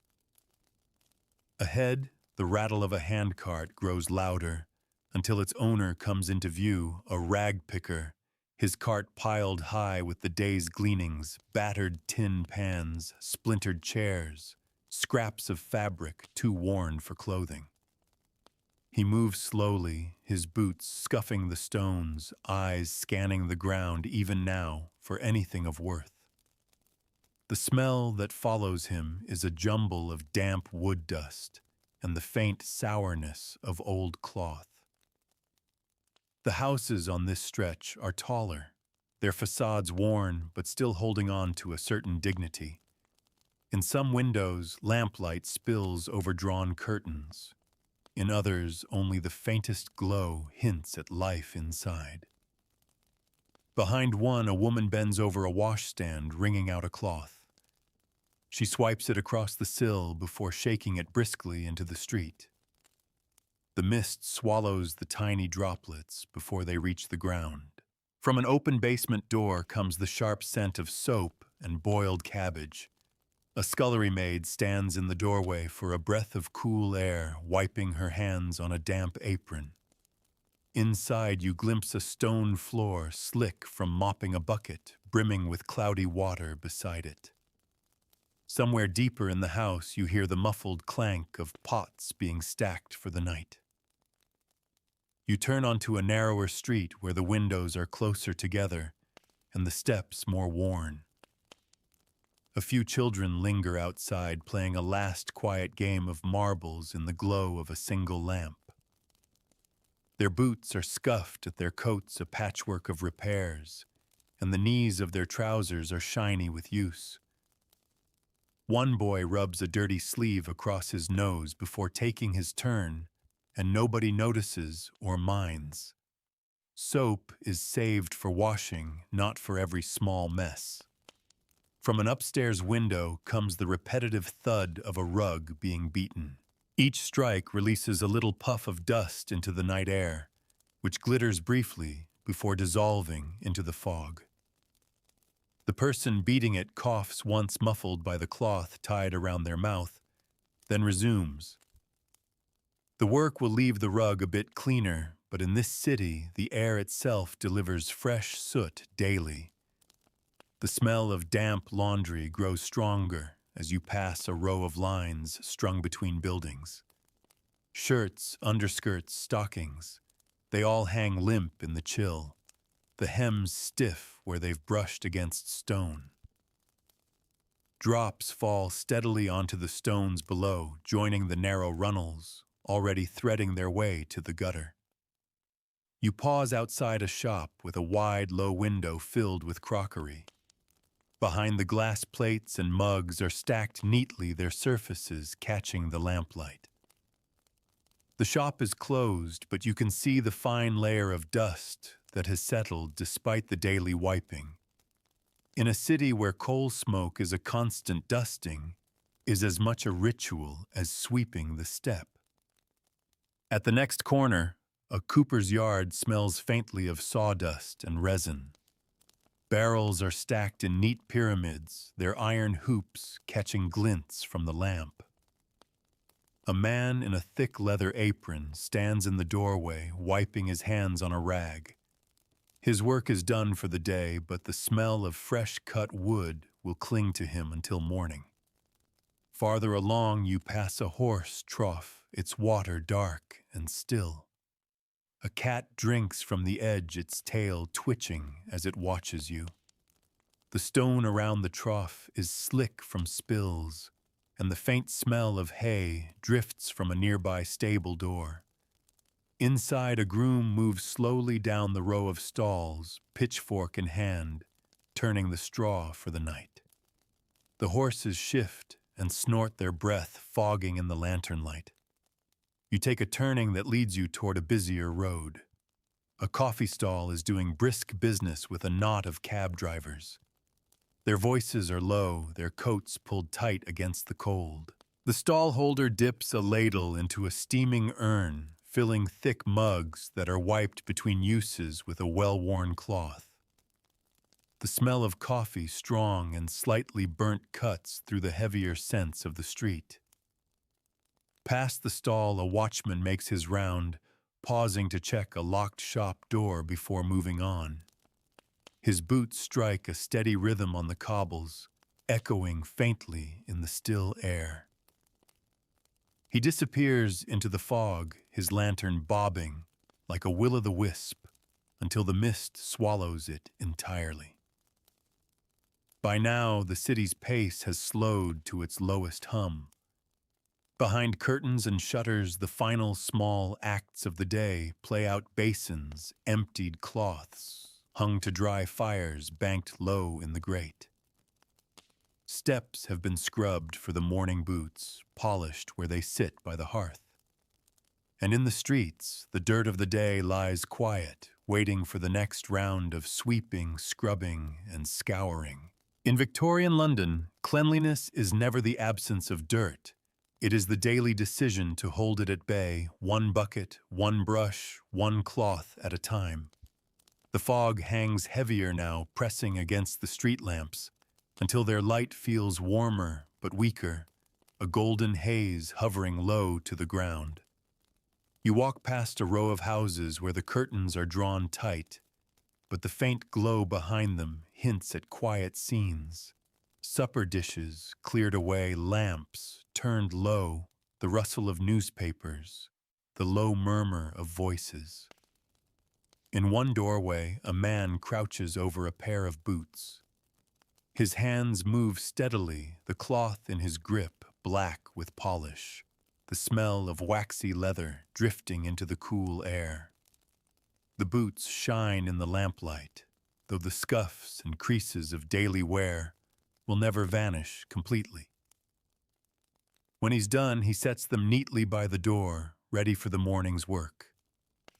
This nightly polishing is less about vanity than about preservation, keeping the leather supple against damp and mud. A little further along, you pass a yard behind a row of shops.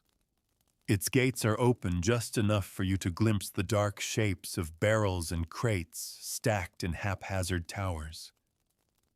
A man is tipping the day's wastewater from a mop bucket onto the cobbles, where it runs off toward the gutter in a slow, silvery trail. The air smells faintly of stale beer and damp wood, the scents of the tavern that fronts the property. Around the next bend, a seamstress works late by the light of a single oil lamp. She sits close to the window, her needle flashing in and out of dark fabric. A small tin basin rests on the floor beside her, water still in it from rinsing the cloth. Threads and pins scatter the table, and a pot of tea cools slowly nearby. The faint scent of lavender sachets drifts from a pile of finished garments stacked neatly on a chair. In the shadow of a taller building, you find a pump. Its iron is slick with condensation, its handle polished bright from years of use. Tonight it stands silent, but you can picture the morning queue, women in aprons, children clutching small jugs, the creak of the handle, and the splash of water into waiting buckets. Each home will carry its share indoors, careful not to spill a drop. You take a turning into a narrower lane where laundry still hangs overhead. Shirts and sheets sway gently in the breeze, dripping into puddles on the stones below. A faint scent of soap lingers in the air, clean but edged with the coal smoke that seeps into everything. The damp fabric will be brought in before frost can stiffen it, but tonight it will drink the chill. Farther along, you come upon a chandler's shop where the shutters are only half closed. Inside, rows of candles stand in wooden trays, their smooth sides catching the lamplight. The air is thick with the scent of tallow, warm and slightly sweet. The shopkeeper is tidying the counter, sweeping away stray wick trimmings and gathering the last coins of the day into a small tin box. The worktop gleams faintly, where years of rubbing have smoothed the wood. At the far end of the street, a public house still hums. Its door swings open to release a burst of heat voices and the tang of beer. Inside, tankards are rinsed in the same basin again and again, the water clouding as the evening goes on. The floorboards are sticky underfoot. Sawdust has been scattered in the worst spots to soak up spills. Outside, a man leans against the wall, drawing on a clay pipe. The smoke curls upward, disappearing into the mist. Turning a corner, you find a stable. The big doors are propped open, and inside a groom is brushing down a mare. The sound of the brush against the horse's coat is soft but steady, releasing a warm, musky scent. Fresh straw lies in the stalls, its pale gold bright against the darker bedding. The groom's boots are dusted with chaff, and his hands are ingrained with the faint smell of horse and saddle soap. You wander on and catch the faint notes of a street organ somewhere ahead. The tune is slow and lilting, drifting through the mist like a memory. When you reach the corner, the organ grinder is packing up, folding his instrument into a worn case. A small crowd of children disperses, their laughter fading quickly into the night. The street narrows again into an alley where the glow of a single lamp falls across a stack of firewood. The scent of freshly split wood is strong here, a rare sharpness in the city's smoky air. A man emerges from a side door to stack a few more logs against the wall. His sleeves are rolled to the elbow, his forearms dusted white from chopping. The wood will feed the morning's fire, heat water for washing, and boil kettles for tea. You step out into a wider square where the centerpiece is a tall public fountain. Water spills from its spout into a stone basin, the sound steady and low. A tin cup hangs from a chain. It swings slightly in the night air. The stone rim is worn smooth where countless hands have rested. Though the fountain's water is far from pure, it is still a gathering point, a place for refreshment, gossip, and the quiet exchange of coins for favors. On the square's far side, a window glows softly behind lace curtains. A woman is bent over a wash tub, her arms deep in sudsy water. Steam fogs the glass as she works, and every few moments she lifts a shirt or sheet to wring it out, sending a small shower of droplets to the floor. Laundry, like everything else here, is never finished. There is always another pile waiting, another kettle to be boiled. The fog curls closer now, dimming the edges of the buildings, muffling the stones underfoot. You follow the faint light of another lamp and think of the quiet repetitions happening behind all these walls. Brushes against boots, cloths against tables, soap against skin. None of it will last past morning, but it's done anyway out of habit, pride, or simply the need to keep some line drawn against the dirt. And as you walk deeper into the night, you feel that line beneath your feet, the one Victorian Londoners trace over and over, day after day, to keep the city just this side of being swallowed whole by its own grime. The square falls away behind you as you step into a narrow street, its cobbles glistening under the soft haze of the lamps. The fog curls in from both ends, making each patch of light feel like a small harbor in an endless gray sea. Your footsteps echo softly, then vanish into the mist, as though the city is swallowing the sound whole.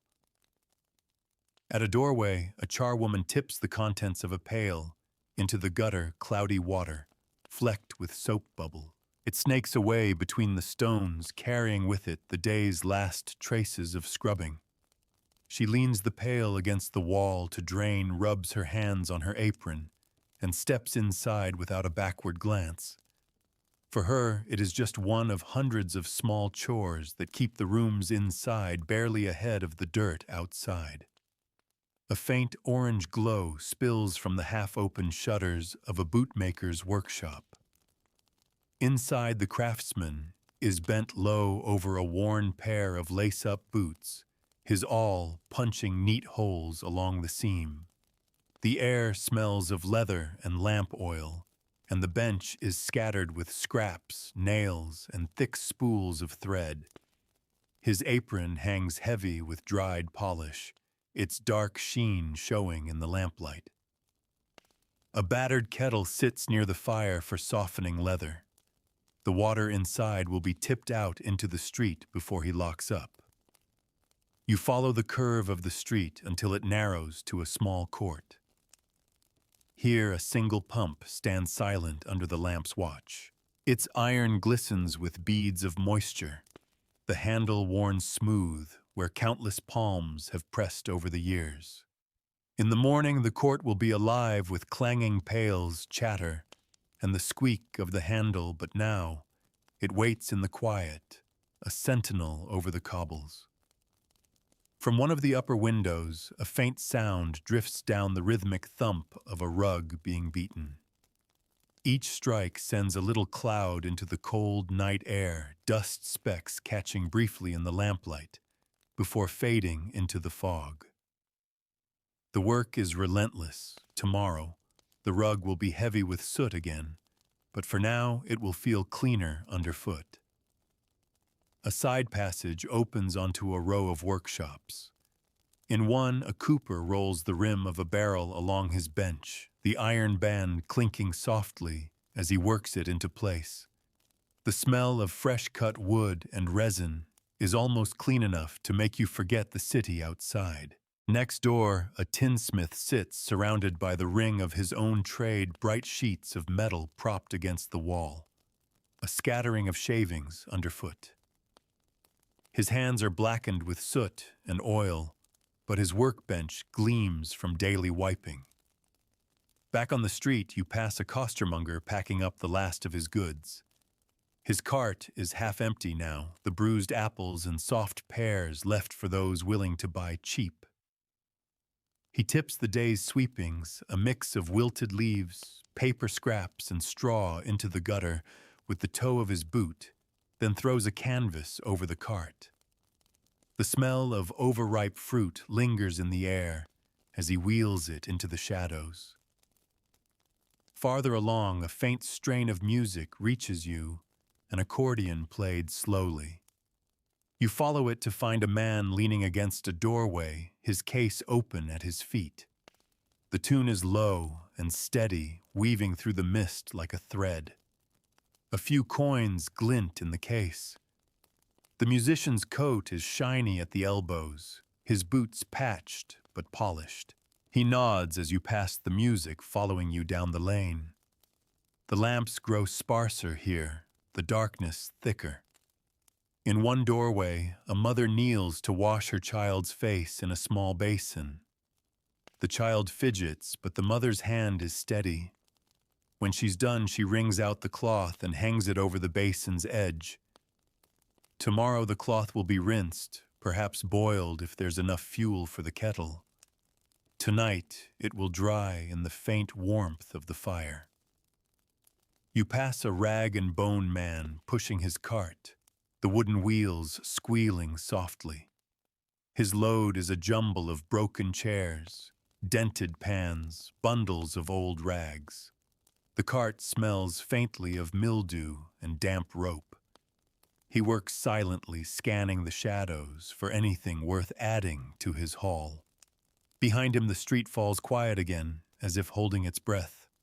Near the next corner, a coffee stall glows under its canvas roof. The stall holder's hands are wrapped around a mug for warmth between servings, and his brazier glows a deep red. The mugs for customers are chipped but clean enough by the day's measure wiped between uses with a worn rag. Steam curls up into the fog, carrying with it the bittersweet smell of strong brew. Across from the stall, a public house spills light and warmth into the street. The smell of beer smoke and roasting meat cuts through the cold. Inside, tankards are rinsed in the same basin over and over, and the sawdust on the floor carries the dampness of many nights' worth of spills. Yet in this glow, the grime feels less hostile, softened by the hum of conversation and the crackle of the fire. The road bends again toward the river, and the air sharpens with its scent. You hear the steady lap of water against stone, the creak of a moored barge. The fog hides the far bank entirely, leaving only the nearest lamps to mark the edge of the world. Somewhere upstream, a bell tolls slow, deliberate echoing across the water. You turn away from the embankment into another narrow street. Behind these closed doors, the nightly tasks are nearly done. Boots polished and set by the fire basins, emptied, hearths swept. Clothes hang from lines strung across kitchens, drying in the last of the stove's warmth. The city is settling itself for the night, every household drawing its own small boundary between order and the ever-present tide of dirt. And you walk on through the mist, the lamps flickering behind you, the quiet of late-night London wrapping itself close around your shoulders. The lamps thin out as you turn into a quieter stretch of road.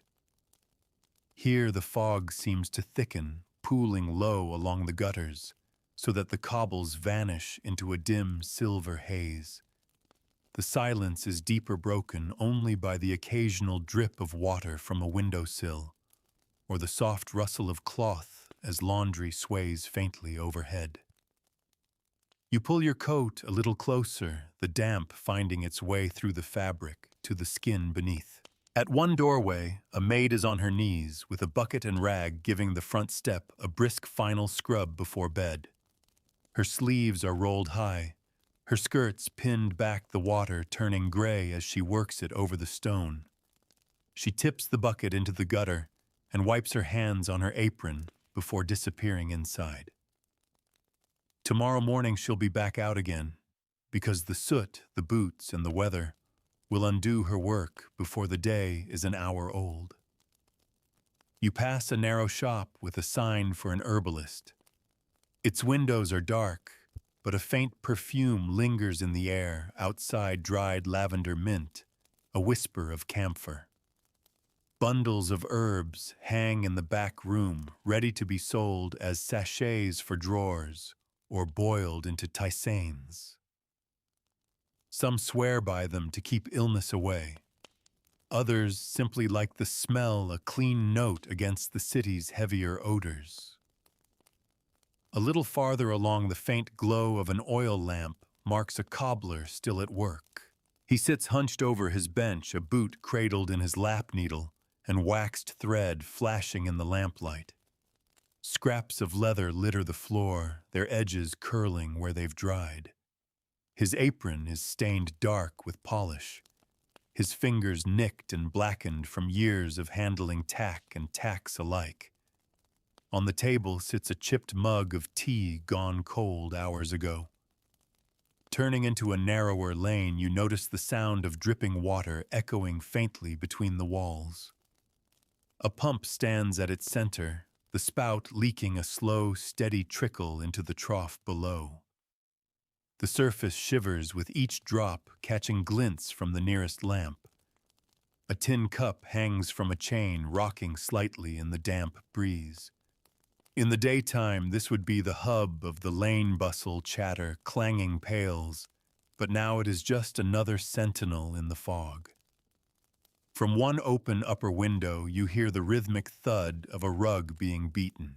The worker pauses every few strokes to cough into the sleeve of their shirt, the dust too thick to ignore. Each impact sends a faint plume spiraling into the night air before it settles again over the street. A door opens just ahead, and a man steps out carrying a sloshing pail. He throws its contents into the gutter, the water running dark between the cobbles. The smell that follows is sharp sour and instantly swallowed by the cold night air. He sets the pail upside down on the step and retreats inside without a word. Past him, a pair of boys huddle near the corner, one holding a battered shoe while the other works at it with a brush. Their bootblacks catching a last bit of business before the streets empty for good. The brush flashes in the lamplight, the leather gleaming despite the scuffs. The rag they use is worn to threads, but they fold it over and over to find a cleaner patch. You pass a coffee stall doing a quiet trade with night watchmen and drivers. The stallholder wipes mugs with a damp cloth before filling them from the steaming urn. The smell of strong brew cuts through the damp and coal smoke. A brazier glows at their feet, throwing a pocket of warmth into the cold. Crossing to the other side, you find a public house with its door propped open. Laughter and the clink of mugs spill into the street. Inside the bar is busy with late drinkers. The sawdust on the floor is trodden flat and darkened from a night's worth of spills. Tankards are rinsed in the same basin repeatedly, the water now an opaque brown. Yet the warmth and camaraderie make the grime seem distant, almost irrelevant. Farther down the road, bends toward the river. The fog grows denser here, carrying the tang of brine and the faint, sour note of refuse. A lighter man tends to his moorings, pulling ropes tight with a grunt, the lantern on his deck swinging gently. His coat glistens with moisture, his boots dark to the ankle. The wood of the wharf beneath your feet is slick, the boards smelling faintly of tar and wet rope. You leave the river behind, climbing a short slope to a row of terraced houses. Most are shuttered now, but in one kitchen window, you glimpse a woman pouring water from a kettle into a basin. She leans over it to wash her face, then dips a cloth to wipe the table clean. A neat line of boots stands drying near the hearth, polished for the morning. Above washing lines stretch between windows, shirts and underthings limp in the damp night air. Drops fall occasionally, striking the stones with tiny clicks. The coal smoke scent is thicker here, wrapping the houses in its familiar blanket. At the top of the slope, the road narrows again. You walk past a row of workshops locked tight for the night. Behind one shutter, the faint glow of embers reveals the outline of a blacksmith's forge banked low but still alive. The smell of hot metal and ash lingers, seeping into the wood of the doors. By now, the streets are nearly empty. Somewhere in the distance, a bell tolls the hour. Behind closed doors, final tasks are being done, fires banked, ashes swept, basins emptied into gutters. The city is settling under its quilt of fog and coal smoke, the night pressing close around its edges. And as you walk on, you feel the rhythm of it, the endless loop of cleaning and soiling, scrubbing, and surrendering, the quiet pride in each small corner held against the city's tide of dirt. Tomorrow it will all begin again. The fog is thicker now, drawn close around the streets like a heavy curtain. Each gas lamp you pass seems to float in its own little world, the air between one pool of light and the next so dim you could imagine stepping into a different city altogether. Your breath blooms pale in front of you, dissolving quickly into the chill. You move down a narrow street where the cobbles are slick from the night's damp. Here the buildings press in tightly, their upper stories almost touching. Curtains are drawn in nearly every window, but the faint glow of lamplight behind them hints at life continuing in small, familiar patterns. Somewhere a kettle whistles softly. Somewhere else a latch clicks as someone locks a door for the night. At one doorway, a man crouches over a tin bath set just inside his home. He pours in a final kettle of hot water, steam curling up and drifting out into the cold. His shirt sleeves are rolled to the elbow, his arms reddened from the heat. He steps in with a quiet sigh, sponge in hand, working quickly before the water loses its warmth. Tomorrow, the same tin bath will be stacked away until the next evening's turn. Farther along, you pass a small shop where the shutters are half closed. Inside, a grocer sweeps the floor, the broom's bristles scratching softly against the boards. He works the day's crumbs and dust into a neat pile, then tips it into the gutter outside. It's a modest defense against the city's filth, but a defense all the same. In a nearby alley, a woman beats a rug draped over a line. Each thump sends a muffled cloud into the air, briefly visible in the lamplight. Her arms move in steady arcs, her breath puffing between blows. Tomorrow, soot will settle back onto the fibers, but for tonight, it will feel a little fresher underfoot. You turn a corner and come upon a coffee stall, still doing quiet business. A few cab drivers stand near the brazier hands wrapped around steaming mugs. The stall holder wipes each mug before filling it again, dipping the rag into a bucket of water gone cloudy hours ago. The rich scent of coffee cuts through the damp, warming your senses, even if the drink never passes your lips. Past the stall, the street widens briefly before narrowing again into a row of lodging houses. At one, the door is ajar, just enough to glimpse a hallway lined with boots.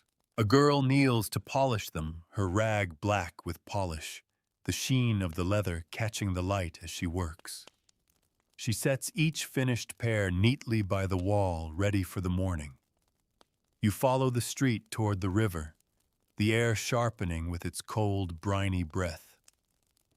A horse trough stands at the corner, its stone rim slick with moisture. A man bends to scoop water into a tin can, drinking without pause. For him, there is nothing unusual in sharing the horse's source. The city's water comes from everywhere and nowhere, and the line between clean and dirty is always shifting. Down at the embankment, barges rock gently against their moorings, their ropes creaking in the night air. Lanterns sway with the tide, casting shifting pools of light across the slick boards of the quay. Somewhere nearby, a lighterman hums softly as he checks his cargo, his boots leaving damp prints on the wood.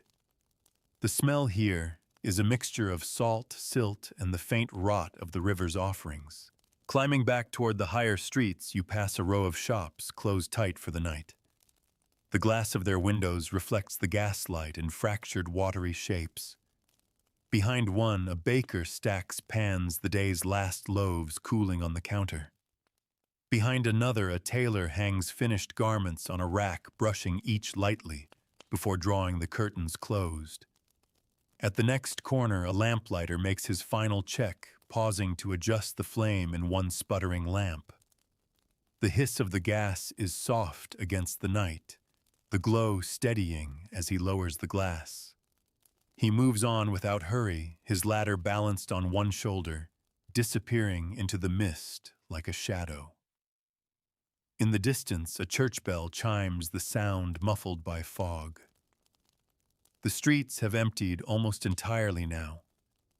Behind closed doors, boots rest by the fire basins, stand emptied and drying, and linens hang in kitchens to drink the last of the stove's warmth.